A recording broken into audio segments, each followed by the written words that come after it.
le Dieu à qui appartient l'or et l'argent, te confie une aussi grosse responsabilité que sont les millions et les milliards, alors que ta priorité dans ton cœur, ce n'est pas Dieu.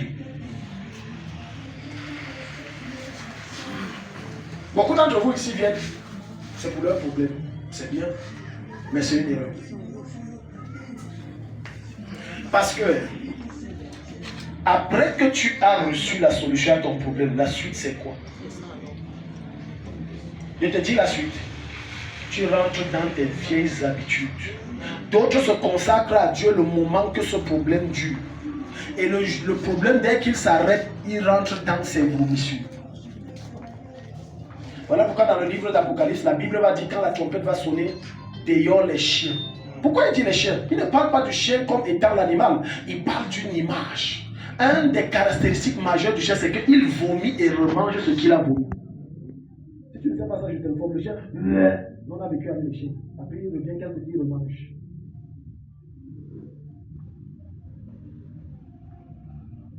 Alléluia. Dis à ton voisin, tu vas toujours être riche. Quelle est ta priorité? Parce que, écoute, tout n'est pas de dire j'aime Dieu, ma priorité c'est Dieu, quand je me lève le matin c'est Dieu, ça c'est facile. Pour connaître réellement si ta priorité est Dieu, on voit ça à partir de tes poches. La place que tu donnes à Dieu quand il s'agit d'argent, c'est là où on connaît. Et là les gens sont calmes. Non, j'ai trop de problèmes. Dieu peut comprendre ici, j'ai trop de problèmes. Parce que parfois, certains d'entre vous dans les songes, ou parfois impression, ou parfois on dit, ou au travers d'un message du pasteur, Dieu t'a dit, prends telle chose, donne. Et ton cœur a trouvé les raisons de ne pas donner. Et là, Dieu dit, mon Dieu, je t'aime. Tu sais, crier mon Dieu, je t'aime, ça c'est facile. C'est comme un homme qui crie à une femme, tu es la plus belle de la terre. En dehors de toi, il n'y a personne. Ça c'est facile. Bon, maintenant, donne. C'est là où tu sais que sa priorité n'est pas Dieu. Sa priorité, c'est sa petite personne.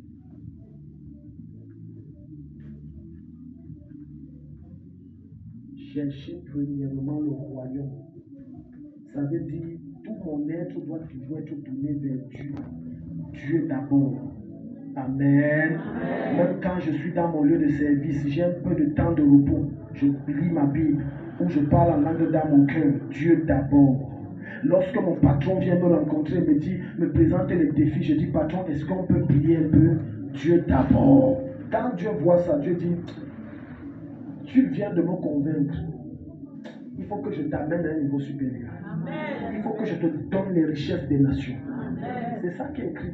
Cherchez d'abord. Parce qu'il va dire, cherchez premièrement le royaume de Dieu, sa justice, et tous les restes. Dans le reste, il y a quoi? Ce que ton cœur veut.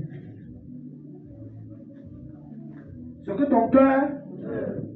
Voilà maintenant pourquoi beaucoup de personnes, quand ils ont prié, jeûné, et puis Dieu n'a pas donné ce qu'ils veulent, ils s'abandonnent. Ils ne prient plus. Ils ne jeûnent plus. N'oublie jamais ceci. Tu ne pries pas pour Dieu. Et tu ne jeûnes pas pour Dieu. Tu adores Dieu, mais tu n'adores pas Dieu pour Dieu. Tu adores Dieu pour toi. Parce que c'est quand ton adoration touche le cœur de Dieu qu'en retour Dieu te donne quelque chose. Donc quel que soit l'exercice spirituel que tu fais, ce n'est jamais pour Dieu. Je vois des gens se fâcher que je ne viens plus dans l'église, je ne prie même plus. Tu ne pries pas pour Dieu et tu ne viens pas à l'église pour Dieu. Tu as déjà vu un malade qui arrive dans un hôpital, c'est pour le médecin. Et si tu me fâches, je ne viens plus pour la consultation. Il va dire, bon, comme tu sors, ne reviens plus. Alléluia. Non. Tout à l'heure, c'est une parenthèse. Et j'ai causé avec une fille avec qui on est en train de travailler nouvellement. Et j'ai compris pourquoi la dernière fois, elle ne m'a pas payé. Et puis, elle a des problèmes spirituels sérieux. Après, je suis en train, je jette donc dans mon WhatsApp, je vois l'heure de prière qui a passé. Elle dit, allô, pasteur. Pourtant, on avait rendez-vous de prière. Et ça fait le deuxième rendez-vous. J'appelle. Elle me dit, pasteur, j'attendais que vous appeliez. Je dis, inquiète. On est de deux mondes différents apparemment. Parce que dans le monde normal où je viens là, c'est celui qui a un problème qui cherche celui qui a la solution. Elle dit, Moi, j'attendais depuis que vous appelez. Tiens, non. Je prends cette image parce que c'est comme ça que beaucoup de chrétiens font envers Dieu. Ils entendent que Dieu vienne les supplier. Aucun l'être humain qui peut faire le chantage à Dieu n'existe pas. Tu fais une tâche que Dieu t'a confiée, Dieu te balaie. Et tu sais le comble avec Dieu. Dieu t'écarte sans te dire bye bye. Tu constates qu'il n'est pas parti depuis. Tu te dis pas bye bye. Non, ça, là, la manière comme regarde, je ne fais plus. Amen. Quelle est ta priorité? Quelle est l'urgence? Luc chapitre 10, verset 40 à 42. Quelle est ta priorité? Quelle est l'urgence? Quelle est ta priorité dans tout ce que tu es en train de faire? Quelle est ta priorité? Pour certains, dans leur esprit, si tu as maintenant, la priorité, c'est contracter une autre dette. Dieu veut te sortir d'une dette, mais tu vas depuis faire les calculs dans sa tête. Il faut que j'ai encore une autre dette. Luc chapitre 10, verset 40 à 42. Ouvrons nos Bibles. Fais la lecture, allons-y vite. Marthe, occupée à divers soins domestiques, suivant et dit, Seigneur, cela ne te fait-il ça ne te fait rien que ma soeur me laisse seule pour servir. Dis-lui donc de m'aider. Le Seigneur lui répondit, Marthe, tu t'inquiètes et tu t'agites pour beaucoup de choses. Tu fais quoi? Tu t'inquiètes et tu t'agites. Une des choses qui retient la main de Dieu pour te rendre riche et résoudre tes problèmes, c'est les inquiétudes de ton cœur. Arrête de t'inquiéter. C'est pour ça que beaucoup d'entre vous ne dormez pas la nuit. Tu vois, elle se réveille la nuit, les yeux gonflés, c'est rouge, tu crois qu'elle a pleuré. Elle n'a pas pleuré, elle ne dort pas. Tu regardes ici, ça a gonflé les nerfs. Et après, il suffit d'un peu de temps, après le médecin va dire achète les lunettes.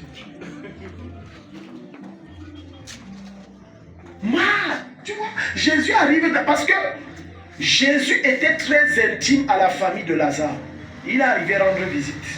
Un de ses cas, parce que Lazare fut son ami le plus intime, il faut le dire comme ça. La preuve est que quand Lazare est mort, il a beaucoup pleuré. Alors il arrive dans cette famille rendre visite. Amen. Jésus entre. Au lieu que Marthe, qui est l'aînée, abandonne tout ce qu'elle fait parce qu'elle dit le Père, si qui est entré, c'est avec une grâce et une onction particulière. Il faut que je laisse d'abord tout ce que je fais. Elle dit non, papa, entre, prends place quelque part là, j'arrive. Sa petite soeur a laissé tout. Elle est venue s'asseoir et dit hé, ici, ça va attendre. Parce que sa grande soeur avait confié des tâches. Maintenant, elle dit que Seigneur, ça c'est quel évangile? Ça te fait rien, t'assois là, moi je suis là, je me tue aux tâches. Il dit, tu ne connais pas discerner les priorités.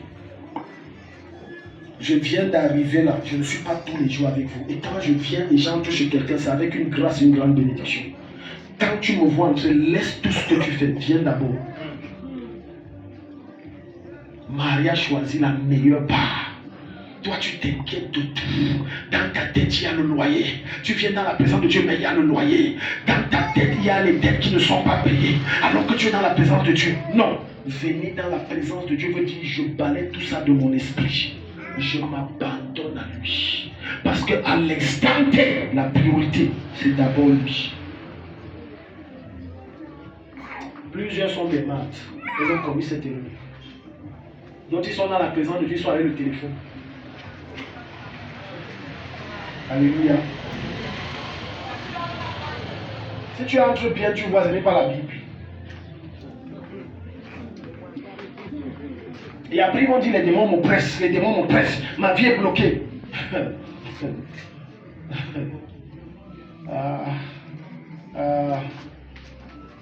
En tout cas, chacun cherche sa vie. Alléluia. C'est pour ça que tout le monde vient à l'église, tout le monde ne vient pas pour Dieu. Il y a d'autres qui sont là, c'est pas formalité. Non, je te dis, il faut que je te dise cette vérité. Dieu ne l'intéresse pas. Dieu ne l'intéresse que si un démon toque à sa porte. Alléluia. Amen. Un autre, tu vas voir, il a un cahier, un bic, tu crois que c'est l'enseignement qu'il fait. Il est en train de d'écrire les charges. Konosopalia.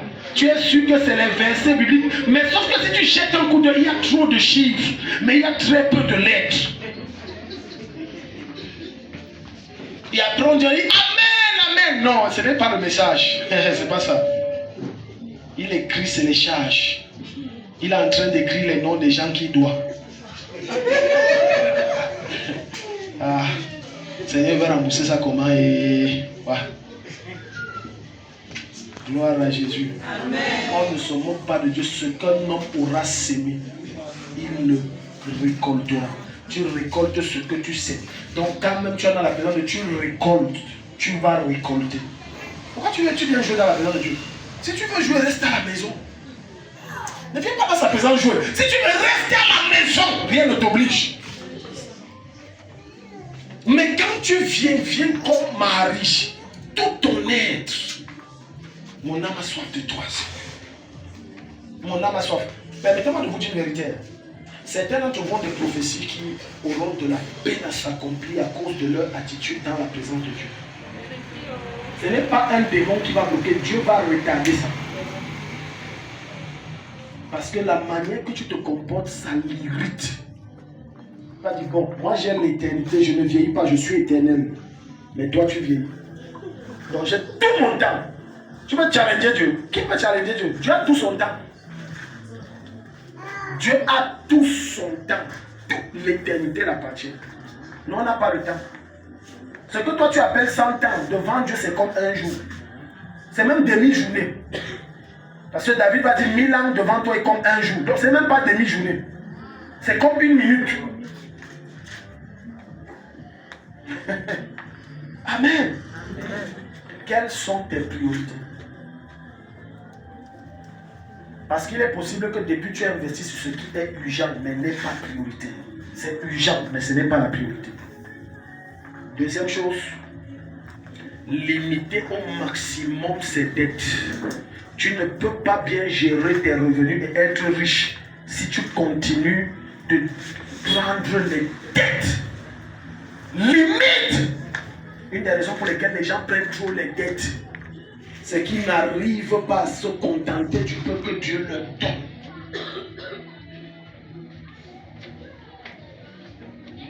Alléluia. Je bénis Dieu pour ces 2 jours qu'on a travaillé sur les dettes. Ça a été vraiment très enrichissant, très bénissant.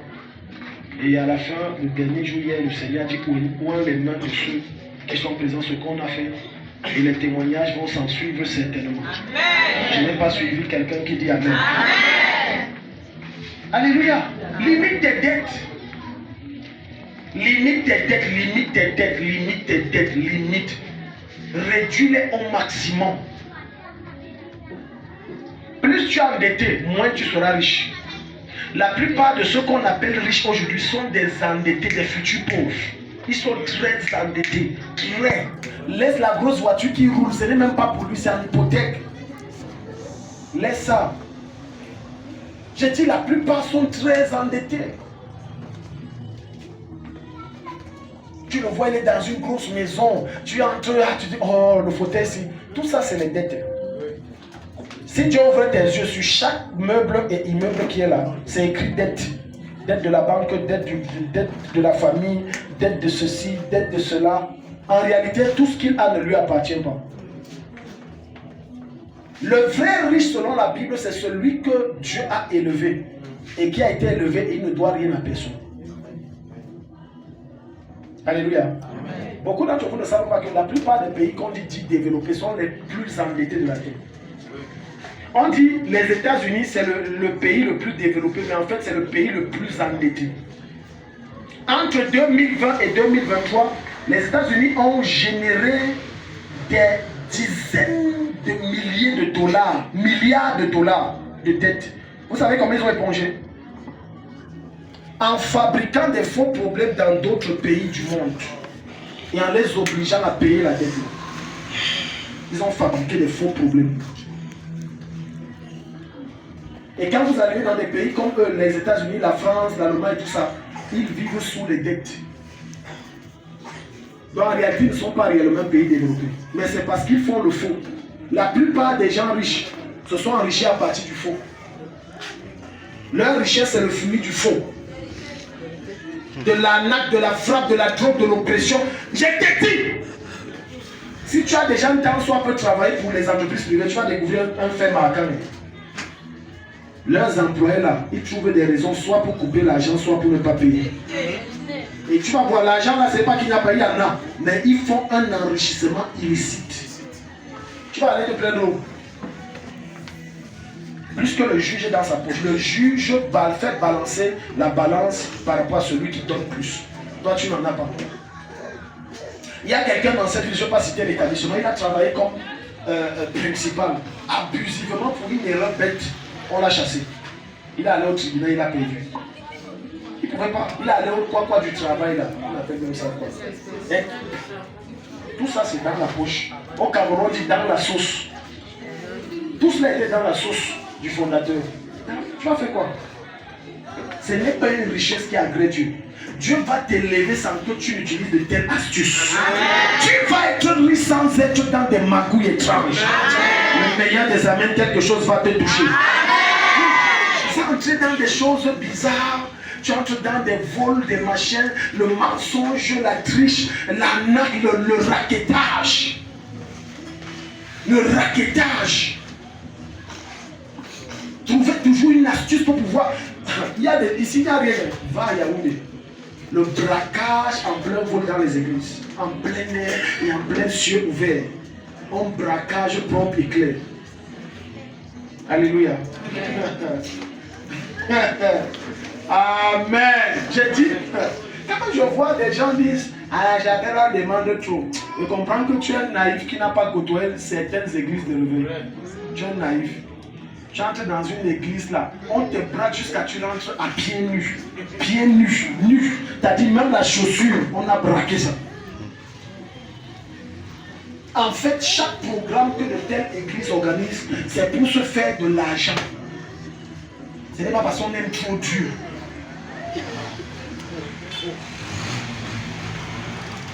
Gloire à Jésus. Non, c'est pas parce qu'on aime trop Dieu. Oh, Dieu est bon. Non. C'est pour ça qu'à chaque fois on ne fait pas les programmes en déshonneur. Non. Si Dieu ne m'a rien dit, je ne me lance pas dedans. Il faut que je l'écoute et puis je fais. Limite tes dettes. Deutéronome 15, verset 6. Dis à ton voisin, limite tes dettes. Dis voisin, limite tes dettes au maximum. Celui qui ne doit rien à personne marche tête haute en route. Celui qui doit, même si c'est une aiguille à qui que ce soit, marche avec la tête baissée. Parce que tant que tu es endetté, tu perds ton autorité. Tu perds ton charisme. Tu perds ta joie. Tu perds ta paix. Tu perds même ta santé. Est-ce que Dieu parle à quelqu'un ici? Tu vois, les mamans elles sont là, vont comme je ne comprends pas ce que je dis alors que ça les concerne. Et dit, tu perds même. Tu vois une maman, elle a saigné à 4 jours. 4 jours plus, elle saigne encore. Tellement le stress des dettes. Elle a même dépassé la ménopause, mais elle se met à saigner. Ça, c'est quelle histoire? Le stress peut la tuer. À partir de ce soir, ne sois plus stressé. J'enlève le stress de ton cœur. Je te communique l'Esprit de Dieu qui te donne un sommeil doux et paisible. Tu dors là, tu as le sommeil d'un bébé. Alléluia. Amen. Non, tu ne bouges ni à gauche, il n'y a pas de machine. Non, tu n'es pas impressionné par on va venir t'arrêter. Non, tu as remis ça à Dieu. Deutéronome 15, le verset 6.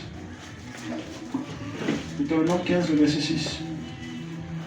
L'Éternel ton Dieu te bénira comme il te l'a dit. Tu prêteras à beaucoup de nations. Et tu n'emprunteras point. Tu domineras sur beaucoup de nations. Et elles ne domineront point sur toi. Elles ne domineront point sur toi. Alléluia. Proverbe 22, verset 7. Je décrète dans ta vie, tu sors d'ici avec une richesse inépuisable. Amen. Alléluia. Amen. Avec une richesse. Une des choses qui me révolte, c'est de voir des gens qu'on appelle des musulmans être riches avec des choses qui ne sont pas de Dieu. Tandis que toi tu dis, je suis chrétien, né de nouveau, pour quitter ici, arriver à Dan, tu marches à pied. c'est lui qui te porte encore dans la voiture. Quand tu dépends de quelqu'un, tu vis selon ses règles. Alléluia. Les gens sont bien dit, écoute, peu importe combien une femme est belle, si elle entre chez un monsieur qui est riche, alléluia, il deviendra un dictateur pour elle. Elle ne dira rien. Parce qu'elle ne produit rien. Ce que je te dis, ce sont les faits. Mais quand une femme se met à produire, c'est pour ça que beaucoup d'hommes ne veulent pas que leur femme fasse quoi que ce soit. Parce qu'il veut arracher tout jusqu'à la moindre goutte de liberté qu'elle peut avoir. De sorte qu'elle n'ait rien à dire. Ta vie m'appartient. Je fais comme je veux. Quand tu vas dire je veux travailler, il va dire tu ne travailles rien. Je veux bloquer ça. J'ai entendu des histoires où des hommes, quand on était encore grand homme, tu vois, il bloque le dossier de sa femme. Il dit je ne veux pas. Chef, je t'ai dit que je ne veux pas. Comme ça, même la babouche de 100 francs, tu dois aller le voir. Tu demandes. Et pour le voir, il va dire couche-toi au sol ici, couche-toi un peu, il met le pied. Dis que c'est bon, ouais. Papa c'est bon, oh. Il cogne ta tête, dit que oh, je suis une mauvaise élève. Papa, je suis une mauvaise élève. Il prend ça, un 100 francs dont le chiffre est facile, jette au sol. Il dit rampe pour aller prendre. Tu vas faire comment? Tu vas faire comment? Et tu vas faire quoi?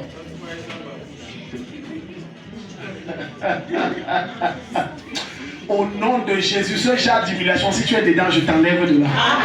De plein de fois, Dieu va te supprimer, te donner un emploi stable et bien payé. Au nom de Jésus. Voilà pourquoi tu vas entrer dans des foyers. Regarde, il y a des hommes que ça le fait mal quand ils traversent un temps difficile où ils ne rationnent pas. Et quand ils rentrent, ils voient un gros plat servi, c'est madame qui a rationné. Hey! Hey! Hey! Donc, la première chose pour déstabiliser cette femme, c'est dire, donc tu me trompes. Oui, tu me trompes. Non, c'est qui est curieux qu'il dit tu me trompes en mangeant. Non. Je mange ça en fait, c'est parce que c'est la d'autre que j'ai mise. Je mange. Chers hommes, ne soyons pas orgueilleux. Alléluia. J'ai reçu un jour un couple. N'aie pas honte que quand c'est dur, tu dis à ta femme, chérie, c'est fort. Si tu as quelque chose de j'ai. Moi, il fait ça. Il y a honte de quoi? La honte est moi à la croix avec Jésus. On dit Amen là-bas. Moi à la croix. Il dit, chérie, c'est fort. Tu n'as pas un truc. J'ai, on va voir ça après. Elle ne monte pas sur ma tête. Elle dit, non, c'est lui le chef. J'ai reçu un couple ici. La dame, là, le gars a perdu son emploi. Mais en fait, elle m'explique que Daddy, en fait, il a perdu son emploi. Mon mari a perdu son emploi, c'est à cause de vous. Je dis, ok, comment? Elle me dit, mon mari vous a trop salé. Et c'est Dieu qui est derrière ça. Il a perdu l'emploi, on ne le cherche, on ne le veut nulle part. Elle dit, il vous a tellement salé. Racontez tellement. Je lui ai même dit, va te repentir. Donc maintenant, qu'est-ce qui se passe? Tout est dur, il sort pour chercher un travail, il n'y a rien. C'est madame qui rationne entre temps. Donc quand elle prépare, amen, il fait comme il part dormir. Donc quand tout le monde part dormir, il attend minuit. Il arrive devant la porte parce qu'il ne dort pas même chambre. Il guette si elle dort. Elle aussi elle fait semblant comme elle dort. En fait elle dormait même. Amen. Il dort. Tac, tac. Alléluia. Il y a une stratégie comment on soulève la couverture.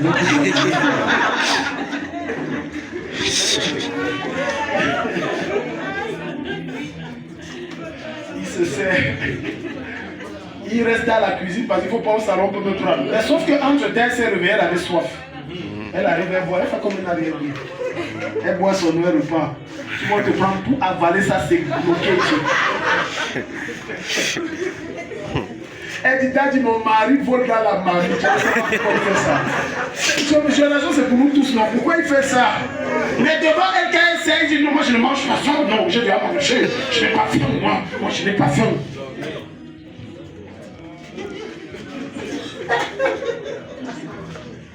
Dis à ton voisin, limite tes dettes. Alléluia. Parce qu'en réalité, le mariage, c'est deux mains. La main gauche, c'est la femme, la main droite, c'est l'homme. Et en Afrique, on dit qu'une main n'attache qu'un seul paquet. Amen. Chaque fois que tu prendras une dette, ça va te ramener en arrière.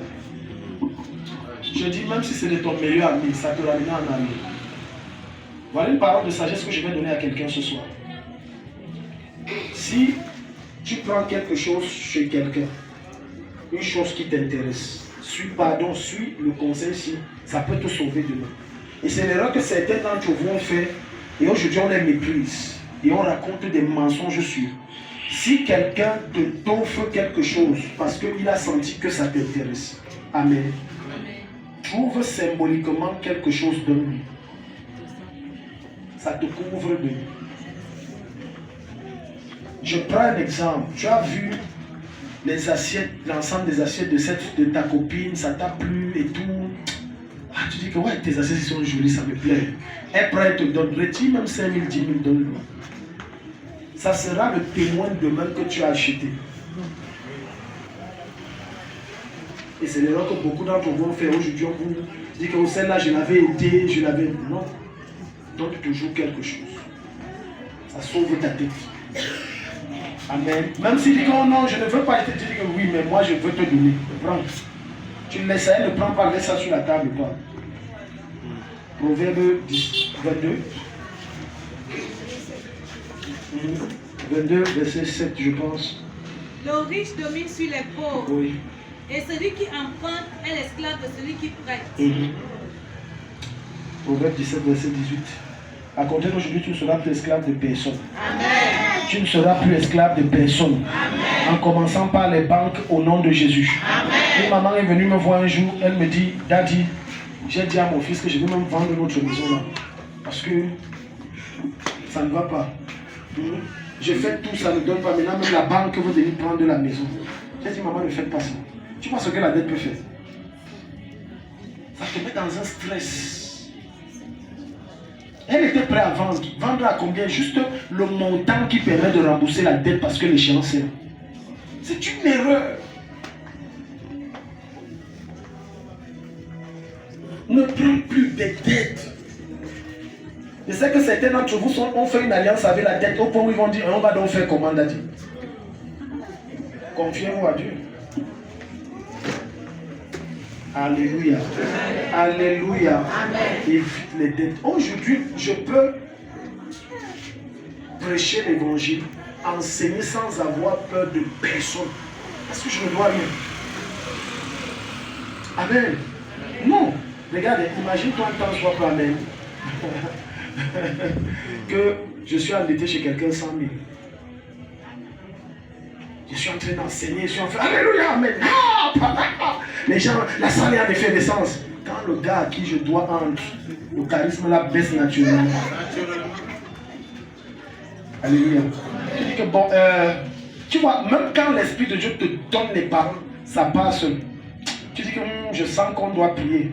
Et c'est le frère Samaki qui va diriger le reste. Allons-y, alléluia. Non, en fait, tu fuis la personne. Tu fuis la personne. Proverbe 17, verset 18. L'homme dépourvu de sens prend des engagements. Il prend des engagements. Il cautionne son prochain. Dépourvu de sens, ça veut dire tu es fou. Quand tu prends une dette, ça c'est déjà là. Tu es irréfléchi. Regardez. Parfois, ce qui nous amène à prendre des dettes, c'est qu'on s'appuie sur nos relations, on s'appuie sur nos ressources. Mais on s'appuie rarement sur Dieu pour rembourser. C'est vrai ou c'est pas vrai? Mais sauf que quand on prend la dette, on n'a aucune garantie, si on est sérieux, qu'on pourra la rembourser.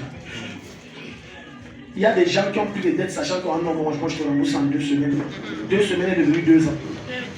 Parce qu'il avait mis sa foi non pas en Jésus, celui qui est le propriétaire des richesses. Mais il a mis sa foi dans j'ai mes camions qui fonctionnent là-bas, ça me produit 100 000 par jour. J'ai mes machins là-bas, mes maisons là-bas. Et curieusement, quand tu me fais ça, qu'est-ce que Dieu fait? Dieu bloque tout. C'est comme si tous tes locataires se sont entendus pendant 6 mois qui ne payent pas. Tout est sec. Curieusement, tous tes camions ont une panne. Maintenant, tu dis, bon, est-ce que c'est moi qui veux? Non. Même quand tu prends la dette, appuie-toi sur Dieu. Appuie-toi sur Dieu. Mets ta confiance en Dieu. Remets-toi au Seigneur pour rembourser ça. Mais l'idéal, c'est que tu n'aies pas de dette. L'idéal, c'est que tu n'aies pas de dette. Dis à ton voisin. L'idéal, c'est que tu n'aies pas de dette. Parle avec autorité, c'est que tu n'aies pas de dette. Prenons les 2 derniers versets rapidement. Proverbe 11, verset 15. Et Proverbe 21, verset 5. Proverbe 11, verset 15. C'est l'idéal. C'est l'idéal. C'est l'idéal. Regarde, même quand tu n'as pas à manger, même quand tu n'as pas à manger, mais lorsque tu n'as pas de dette, tu as une paix. Je n'ai pas à manger, c'est dur, mais j'ai la paix. Mais entre dans certaines maisons, ils ont des gros poulets, des gros poissons, mais ils mangent ça avec la douleur. Ça ne descend pas bien. Parce qu'il y a la dette. Chaque croc qu'il met sur la cuisse du poulet là, le poulet là, comme c'est le poulet de la tête, ça lui rappelle que tu sais que tu as 500 000 arrivés dans 3 jours. Deuxième croc, tu sais que tu as 500 000. Mais là, il se met à se fâcher avec tout le monde à la maison. Surtout nous les hommes, tu vas voir, on va rentrer, on se fâche avec tout le monde pour rien. Mais la femme qui connaît son mari va dire que le type s'est entré quelque part. Ça entraîne de l'étouffer. Gloire à Jésus. Fais la lecture là-bas. Verset 15. Celui qui cautionne autrui s'en trouve mal. Celui qui cautionne autrui, tu te mets dans des problèmes. Oui. Si c'est fini, tu vas à 21,5. Celui qui cautionne autrui s'en trouve mal. Mais celui qui craint de s'engager est en sécurité. Tu es en sécurité. Quand tu ne t'engages pas dans les dettes, tu es en sécurité. Alléluia. Oui, tu es en sécurité. Personne ne peut entrer un jour dans ta maison et décider de prendre ton congélateur qui a coûté 800 000. Mais quand tu es endetté de 10 000, il peut entrer prendre ça, tu ne peux pas l'empêcher. Je te dis, frère, s'il part devant les autorités, tu ne peux pas l'empêcher. Tu ne peux pas l'empêcher, c'est pour lui. Gloire à Jésus. Amen. C'est pour ça que, chers parents,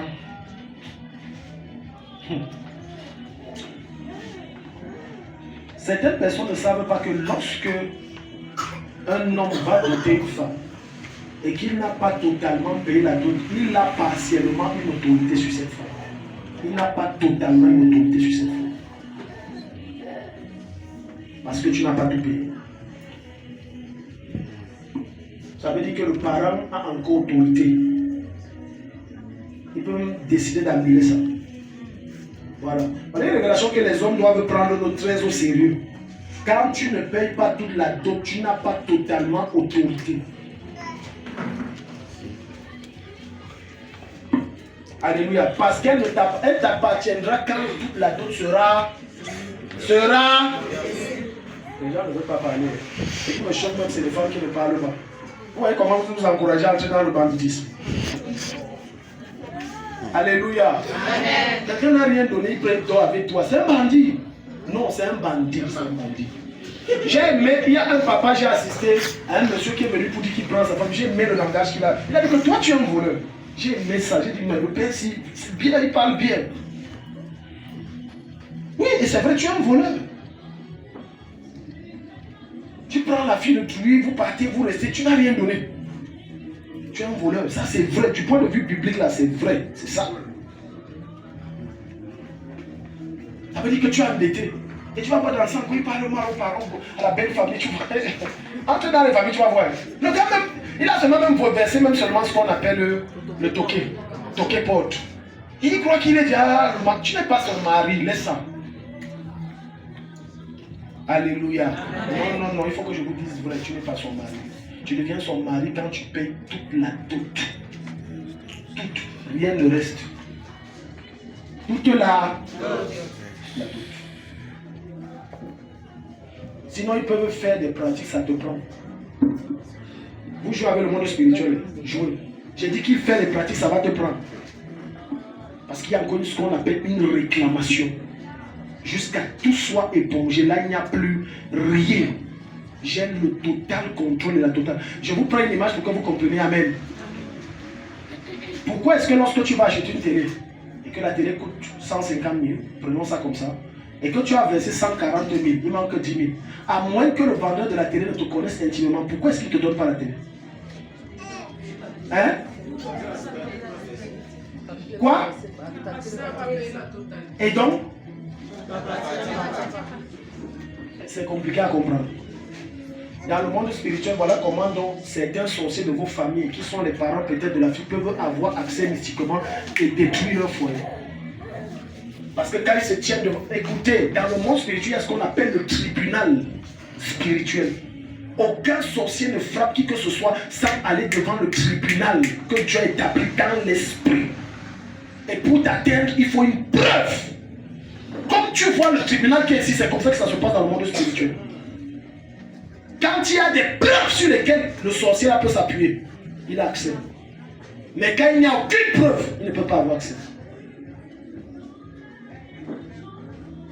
Gloire à Jésus. Amen. Maintenant, quand on te frappe mystiquement et que tu viens prier, qu'est-ce qui se passe? La prière que je fais amène Jésus devant le tribunal où Dieu le Père est président du tribunal et commence à dire: j'ai des nouvelles preuves qui disculpent les œuvres de ce démon dans la vie de cette fille. Voilà ça. Maintenant, c'est annulé et tu es délivré, l'esprit te quitte. Amen. Maintenant, pour que l'esprit revienne, il faut que dans le règne de l'esprit, il te pousse à commettre ce qui est contraire à la Bible. Ça fait une autre preuve contre toi. Il représente devant Dieu et il peut entrer avec ses frères, ses soeurs, ses oncles, ses tantes. C'est pour ça que Jésus dit, quand un esprit sort, il va dans les lieux arides, ne trouvant où rester, il revient dans son ancienne maison. Il ne revient pas comme ça. Il faut des preuves. Mais pour qu'il entre, il faut qu'il te pousse à l'erreur.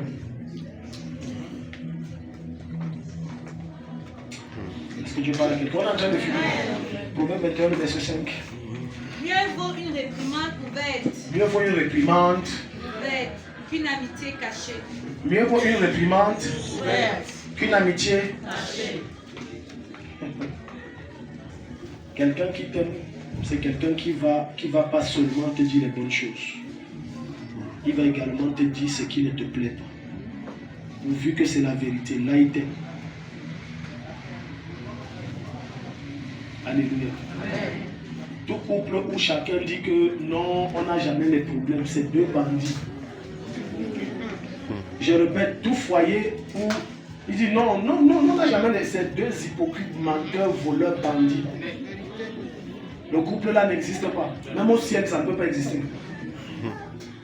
Alléluia. J'ai entendu que non, moi et ma femme, on n'a jamais les problèmes. Je dis voilà un bandit. Ça, je vous dis, c'est faux. Ça, c'est, même si c'est une angelesse, si ça se dit, ou si tu veux une femme ange, tant qu'elle est dans un corps humain, vous aurez des problèmes. Amen. Amen. Toi qui es en relation bien, qui est marié là, ça ne t'arrive pas deux fois, tu te réveilles un matin, la tête de ton conjoint t'élève. Tu boudes pour rien. Tu me dis, attends. Hein? Pour rien tu boudes. Et c'est vice versa. Il y a quoi non? Oh, ne m'énerve pas. Et pour rien de fois tu vas voir, pour peu que tu as cuisiné et que le repas, peut-être le sel est un peu dépassé, ou bien la fumée se sent un peu, ça devient tout un problème comme s'il y avait un problème avant.